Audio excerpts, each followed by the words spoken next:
Good evening students, मैं self Rajkumar Verma. मैं agro ज्ञान क्लासेस में आप सभी का हार्दिक स्वागत करता हूं, हार्दिक अभिनंदन करता हूं। हमारा एग्रीकल्चर से रिलेटेड अभी तक जो टॉपिक चल रहे थे, जैसे वेदर का और क्लाइमेट का टॉपिक है, हमने कंप्लीट कर लिया। उससे रिलेटेड अपने एक video MCQ multiple choice question का भी डाला था, जिसके अंदर 20 क्वेश्चन थे जो प्रत्येक साल जेट, बीएचयू और आईसीआर में क्वेश्चन पूछे जाते हैं। और मैंने बताया भी था कि ये क्वेश्चन इस बार पूछा गया था।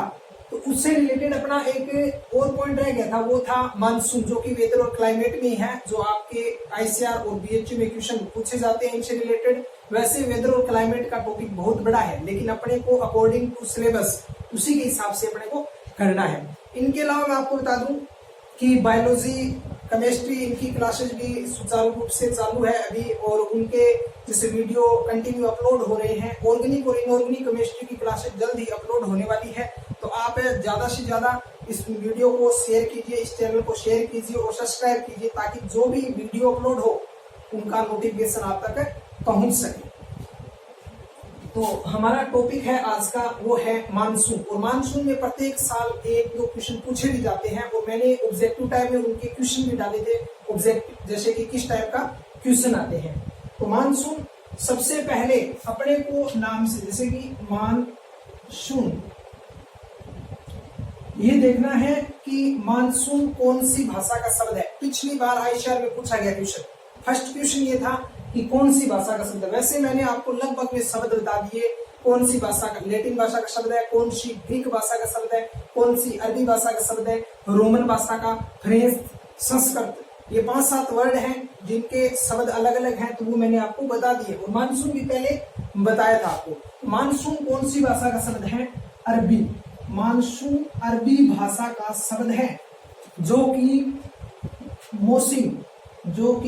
मौसिम शब्द से लिया गया है, जिसका मीनिंग है, जिसका अर्थ होता है सीजन।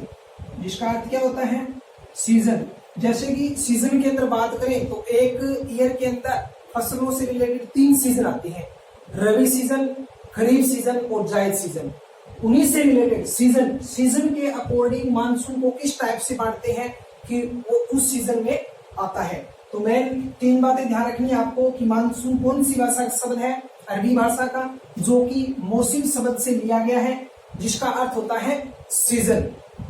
इसके बाद में आता है types of monsoon. Types of monsoon, monsoon के प्रकार, ये इंपॉर्टेंट है। यहां से प्रत्येक साल क्वेश्चन पूछा जाता है। टाइप्स ऑफ मानसून के अंदर बात करें तो मैं आपको पहले बताऊंगा, नॉर्मली बता देता हूं कि मानसून होते हैं वो 2 प्रकार का है। एक है ग्रीष्मकालीन,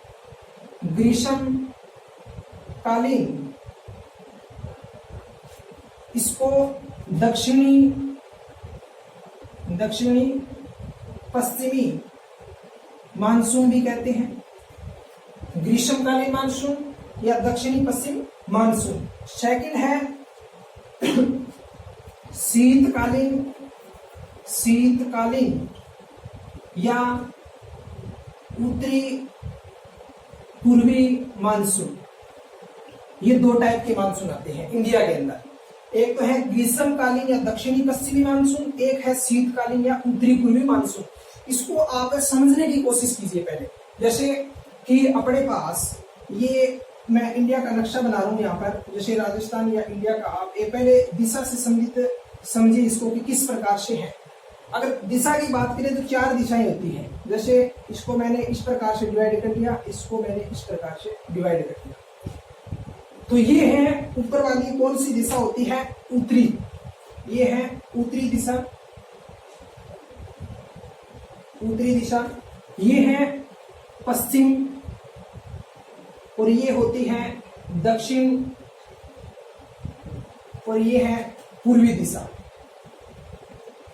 सभी को पता है 4 दिशाएं होती हैं, चाहे वो इंडिया का मैप ले लो आप, चाहे राजस्थान का ले लो। तो इंडिया के मैप के अकॉर्डिंग बात करें, राजस्थान के मैप के अकॉर्डिंग बात करें, 4 दिशाएं होगी, पश्चिमी, उत्तरी, पूर्वी और दक्षिणी। तो मैंने यहाँ पर दो मानसून बताए हैं, दक्षिणी पश्चिमी मानसून, उत्तरी पूर्वी मानसून। तो एक तो ये देखो दक्षिणी और पश्चिमी मानसून, यहां से लेकर के ये यहां तक, एक तो ये मानसून हो गया। एक है उत्तरी और पूर्वी मानसून, ये हो गया। ये दो टाइप है, इनको विशेष तौर पर ध्यान रखना है आपको। तो सबसे पहले अपने डिस्कस करते हैं दक्षिणी पश्चिमी मानसून के ऊपर। दक्षिणी पश्चिमी मानसून जिसको हम बोलते हैं ग्रीष्मकालीन मानसून, ये मानसून क्या होता है, यहां पर है जैसे हिंद महासागर, और इंडिया के मैप के अकॉर्डिंग यहां पर है केरल, और अपने यहां पर लग आता है राजस्थान। तो दक्षिणी पश्चिमी मानसून है जिसको बोलते हैं ग्रीष्मकालीन मानसून। ग्रीष्मकालीन मानसून होता है जिसके अंदर सबसे ज्यादा 80% वर्षा क्या होती है, इसी मानसून के द्वारा होती है। कितना परसेंट है, 80%। और उत्तरी पूर्वी मानसून कितना बच गया, 20% वर्षा। तो पहली बात तो आपको ये ध्यान रखनी है कि दक्षिणी पश्चिमी मानसून के द्वारा कितना परसेंट वर्षा होती है भारत के अंदर, 80%, और उत्तरी पूर्वी मानसून के द्वारा 20%। तो यहाँ पर हिंद महासागर है, इस हिंद महासागर में अगर केरल तक, सबसे पहले जो दक्षिणी पश्चिमी मानसून है वो केरल तट से स्टार्ट होता है, केरल तट से स्टार्ट होता है, और केरल तट से होता हुआ ये उत्तरी, जैसे राजस्थान, उत्तरी भारत की तरफ है पहुंचता है। तो ये होगा दक्षिणी पश्चिमी मानसून के बारे में डिस्कस कर रहे थे अपने। 1 जून से हिंद महासागर से, केरल तट से ये मानसून उठता है, और लगभग 15 जुलाई, कितनी, 15 जुलाई तक पूरे इंडिया के अंदर, पूरे इंडिया की बात करें, लास्ट में पहुंचता है अपने राजस्थान, उत्तरी राजस्थान तक या उत्तरी भारत तक। तो 15 जुलाई तक ये पूरी राजस्थान के अंदर फैल जाता है। इसमें आपको पॉइंट क्या है देखना है कि दक्षिणी पश्चिमी मानसून है जिसको ग्रीष्मकालीन मानसून भी बोलते हैं, जो कि 1 जून से शुरू होता है और केरल तट से स्टार्ट होता हुआ उत्तरी भारत तक पहुंचता है, जो 15 जुलाई तक चलता है, और उसकी वापसी रहती है लगभग में 15 सितंबर तक, और हिंद महासागर तक पहुंचता है। ये चीज अपनी बेसिक हो गई। अब इसको ग्रीष्मकालीन मानसून क्यों बोलते हैं, दक्षिण पश्चिमी मानसून। अब हमारा टाइम चल रहा है जैसे कि मई लास्ट वीक है, और नेक्स्ट हो जाएगा अपना जून। तो 1 जून से केरल तट से क्या है कि मानसून आना स्टार्ट हो जाता है। अपने राजस्थान के अंदर देखा है जैसे आपने कि 15 मई या 15 जून के बाद में अपने बारिश होनी स्टार्ट हो जाती है, तो राजस्थान में वर्षा होती है, और इसी मानसून के द्वारा सबसे ज्यादा क्या होती है, वर्षा होती है पूरे भारत। जो मैंने आपको बताया कितना परसेंट है, 80%। तो ये था अपना ग्रीष्मकालीन मानसून या दक्षिणी पश्चिमी मानसून भी बोलते हैं। इसके बाद में सेकंड है अपना शीतकालीन मानसून या उत्तरी पूर्वी। ग्रीष्मकालीन दक्षिण ये है, इसको भी और बता देता हूं आपको, 2 पार्ट के अंदर डिवाइड किया गया है। एक है अरब सागर शाखा, और एक है बंगाल की खाड़ी। इनको भी 2 पार्ट के अंदर डिवाइड किया गया है, अरब सागर शाखा और बंगाल की खाड़ी। अगर ये आपको यहाँ पर 75 मिले ना, तो 75% भी राइट है, ध्यान रखना। यहाँ पर 25 हो जाएगा, क्योंकि लगभग में 75-80% वर्षा किसके द्वारा होती है, दक्षिणी पश्चिमी मानसून के द्वारा, और 20% होती है उत्तरी पूर्वी मानसून के द्वारा। तो इनको 2 शाखाओं के अंदर डिवाइड किया गया, एक है अरब सागर शाखा और एक है बंगाल की खाड़ी। तो ये जो आपको साइड दिखाई दे रही है, पश्चिमी और दक्षिणी, यहाँ पर कौन सी शाखा है, अरब सागर शाखा। जैसे मैंने बताया कि सबसे ज्यादा 75%। तो यहाँ पर अब टोटल अपने दक्षिणी पश्चिमी मानसून की 100% में बात करें तो 80% के आसपास में किस मानसून, कौन सी शाखा से मानसून उठता है, अरब सागर से। और बंगाल की खाड़ी, ये है अपने बंगाल की खाड़ी, जहां पर ओनली कितना परसेंट है, 20% वर्षा होती है, जो किसके अंदर चली जाती है, उत्तरी पूर्वी मानसून या शीतकालीन मानसून जिसको हमें बोलते हैं। तो ये अपना हो गया ग्रीष्मकालीन या दक्षिणी पश्चिमी मानसून के अंदर। मैंने आपको बता दिया, दोबारा बता देता हूँ। 1 जून से लेकर के 15 जुलाई तक चलता है। इंडिया के अंदर 80% इसी मानसून के द्वारा वर्षा होती है। इसको 2 शाखाओं में बांटा गया है, अरब सागर की शाखा और बंगाल की खाड़ी। अरब की शाखा उसमें 80% वर्षा होती है इस मानसून के द्वारा, और बंगाल की खाड़ी में कितना परसेंट होती है, 20। ये था अपना बेसिक ग्रीष्मकालीन या दक्षिणी पश्चिमी मानसून। इसके बाद में सेकंड आता है कि उत्तरी पूर्वी मानसून। उत्तरी पूर्वी मानसून को शीतकालीन मानसून भी बोलते हैं, जो अपने यहाँ पर लगभग 15 अक्टूबर, जैसे दिसंबर के महीने में अपने वर्षा होती है, तो इनको 15 अक्टूबर से लेकर 15 अक्टूबर से 15 दिसंबर 15 अक्टूबर से 15 दिसंबर तक, तो शीतकालीन या उत्तरी पूर्वी ये मानसून होता है। उत्तरी पूर्वी मानसून होता है वो 15 अक्टूबर से स्टार्ट होता है और 15 दिसंबर तक अपने चलता है। तो जैसे कि आपने पढ़ा है, और ये पश्चिमी विक्षोभ यहाँ से पश्चिमी साइड से जाता हुआ इस तरफ जाता है, जिसको पश्चिमी विक्षोभ बोलते हैं। और पश्चिमी विक्षोभों से उठा हुआ मानसून जो कि शीतकालीन वर्षा करता है जनवरी फरवरी या दिसंबर के महीनों में, उसको हम क्या बोलते हैं, मावठ, जो कि हमारा एक मारवाड़ी शब्द है, मावठ बोलते हैं उसको।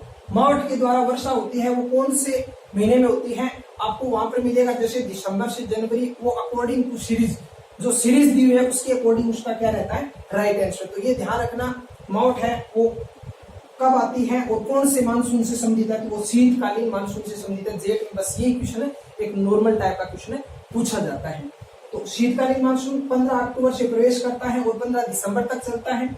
इसको अपने मावठ के नाम से बोलते हैं, जो कि पश्चिमी विक्षोभों से शीतकालीन के अंदर वर्षा करता है। तो ये था अपना 2 टाइप का मानसून। इनके अलावा इसके बारे में अगर बात करें तो बहुत लंबा डिस्कस चलता है, लेकिन अपने नॉर्मल जो क्वेश्चन आते हैं उससे संबंधित मैंने आपको बता दिया।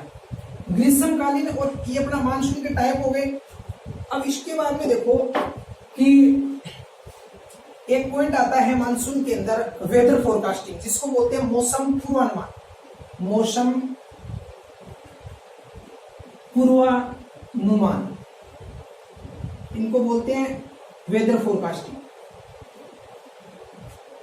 वेदर फोरकास्टिंग क्या है कि अपने जैसे वैज्ञानिक है वो क्या करते हैं कि अब 1 जून से बारिश स्टार्ट होने वाली है, मानसून स्टार्ट होने वाला है, लेकिन कुछ कारणों के कारण मानसून क्या हो जाता है, देरी हो जाती है आने में।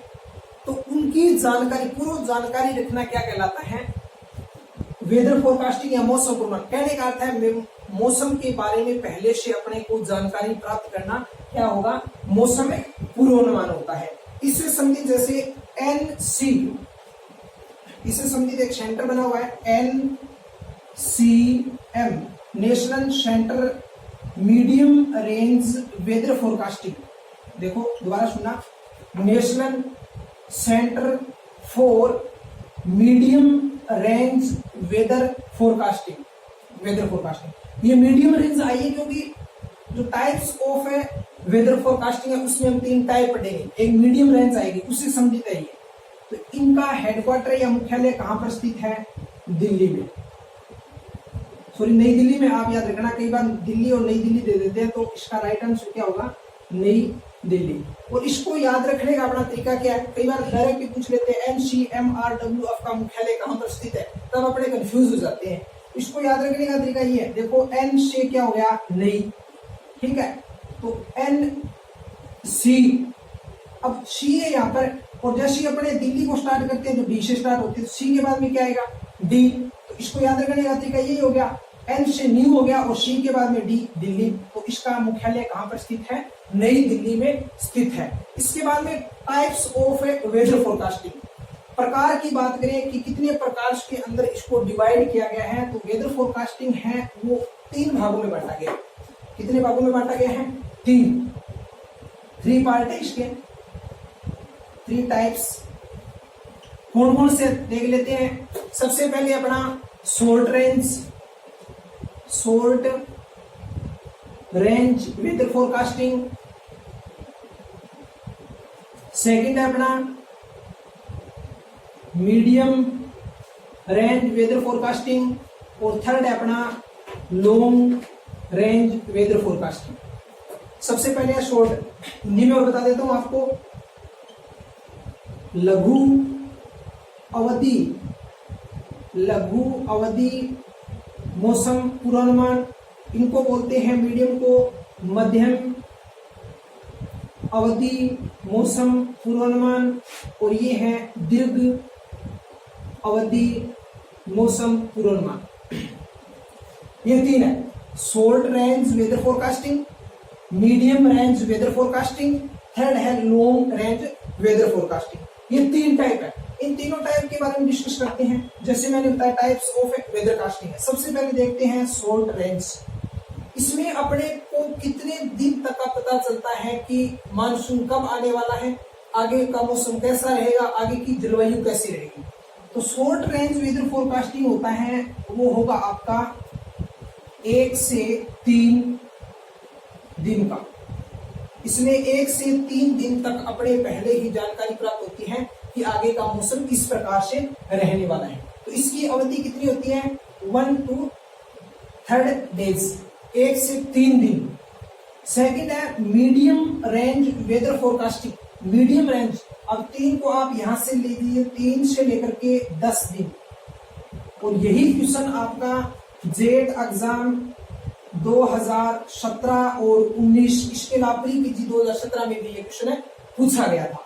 तो ये क्वेश्चन आपको इंपॉर्टेंट, यहाँ से एक क्वेश्चन 100% पूछा जाता है। डायरेक्ट पूछेगा कि मध्यम अवधि मौसम पूर्वानुमान की अवधि कितने दिन की होती है, ये तीनों डाल देगा, 1 से 3 दिन, 3 से 10 दिन और मोर देन 10 डेज, 10 दिन से अधिक। ये किसकी हो गई, लॉन्ग रेंज वेदर फोरकास्टिंग। तो ये तीन टाइप है, एक है शॉर्ट रेंज वेदर फोरकास्टिंग, एक है मीडियम रेंज वेदर फोरकास्टिंग, एक है लॉन्ग वेदर फोरकास्टिंग। तो शॉर्ट की होती है 1 से लेकर के 3 दिन, मीडियम की होती है 3 से लेकर के 10 दिन, और लॉन्ग की कितनी होती है, 10 दिन से अधिक। एक क्वेश्चन 100% पूछा जाता है यहाँ से। और पिछली बार भी ये क्वेश्चन पूछा गया था कि मध्यम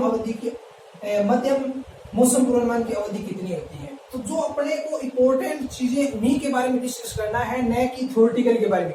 अब जैसे कुछ स्टूडेंट सोच रहे हो कि मौसम की परिभाषा नहीं बताई, मानसून की परिभाषा नहीं बताई, अपने को परिभाषा नहीं पढ़नी है, यहाँ पर थ्योरेटिकल पोर्शन बिल्कुल ही नहीं पढ़ना है।